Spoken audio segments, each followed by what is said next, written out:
رحمت تقسیم اتنی عام ہو رہی ہے، اپنوں پہ بھی ہے، کافروں پہ بھی ہے، مومن پہ بھی ہے، ایمان والوں پہ بھی ہے، کافروں پہ بھی ہے، فرما برداروں پر بھی ہے اور غداروں کے اوپر بھی اللہ کی نعمتیں برس رہی ہیں۔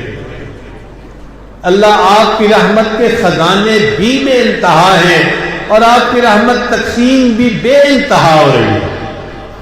اب وہ پروردگار جس کی رحمت کے خزانے بھی بے انتہا ہوں اور تقسیم بھی رحمت بے انتہا ہو رہی ہو، آپ سوچئے وہ اللہ قیامت کے دن اپنے ایمان والوں پر کتنی رحمت فرمائے گا۔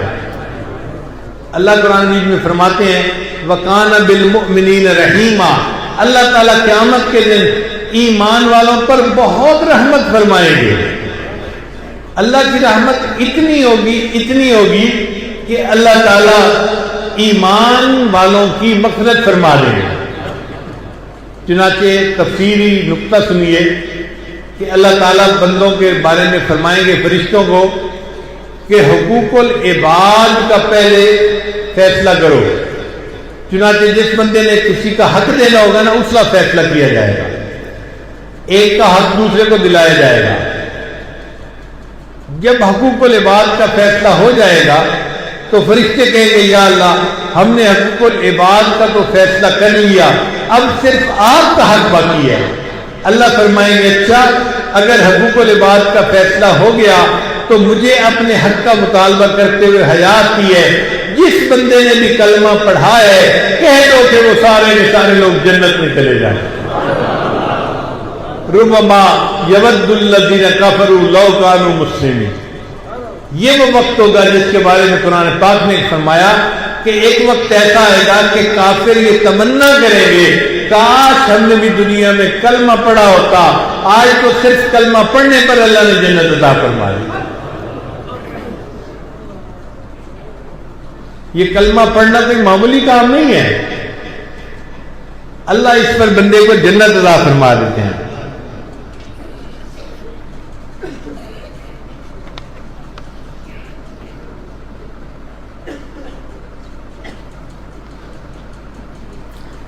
حضرت ابو ذر غفاری رضی اللہ عنہ ایک صحابی ہیں، قبیلہ بنو غفار کے سردار تھے،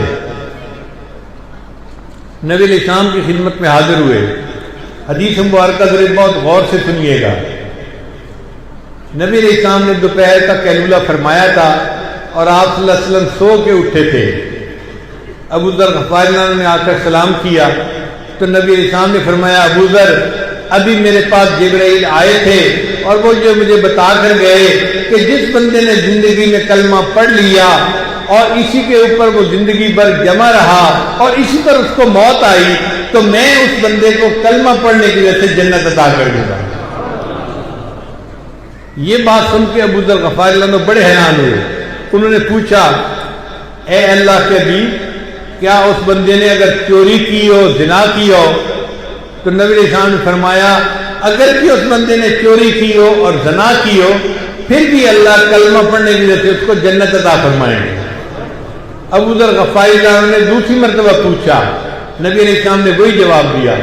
ابو ذر غفاری اللہ نے تیسری مرتبہ پوچھا، نبی علیہ السلام نے وہی جواب دیا۔ حدیث مبارکہ میں آتا ہے ابو ذر غفاری اللہ نے چوتھی مرتبہ پوچھا اے اللہ کے نبی صلی اللہ علیہ وسلم اس کلمہ کو انسان نے اگر چوری کی اور زنا کی ہو پھر بھی اللہ جنت دیں گے؟